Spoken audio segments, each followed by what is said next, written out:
Hi mga kabaling cooks!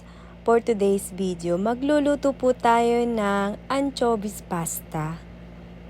Para po sa ating mga gagamitin, meron po tayong anchovies. Pwede rin naman po mga kabaling cooks yung nasa bote na tuyo or any tuyo, basta tuyo. Huwag lang ang basa. Joke lang po mga kabaling cooks. Meron din po tayong bawang, hiniwa ko lang ng maninipis, olive oil, lemon, mixed herbs, at chili flakes. Para po sa pagluluto ng ating pasta, magpakulo lang ng tubig, lagay ng asin. Kapag kumukulo na, pwede na nating ilagay ang ating pasta at lutuin sa loob ng 7 minutes. Matapos ang 7 minutes, check natin kung luto na ang ating pasta. Para naman po sa ating sauce, sa ating pan, ilagay lang ang ating olive oil at ilagay na natin ang ating mga bawang. Hintayin lang mag-golden brown ang ating mga bawang at ilagay na natin ang ating chili flakes.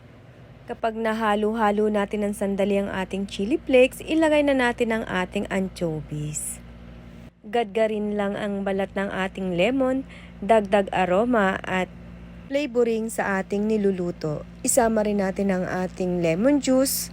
Halu-haluin lang sandali. It's alright! Binawasan lang natin mga kabaling cooks yung ginawa nating sauce at ready na nating ilagay ang ating pasta. Lagyan din natin ng konting pinagpakuluan ng ating pasta. Makakatulong ito sa pagkakaroon ng mas maraming sauce. At balance na rin sa ginawa nating sauce. Kapag na-mix na natin ang ating pasta sa ating ginawang sauce, pwede na nating iping-ping-ping ang ating mga mixed herbs. At syempre, tikman na rin natin kung okay ng ating pasta. It's alright! Thank you! See you next post!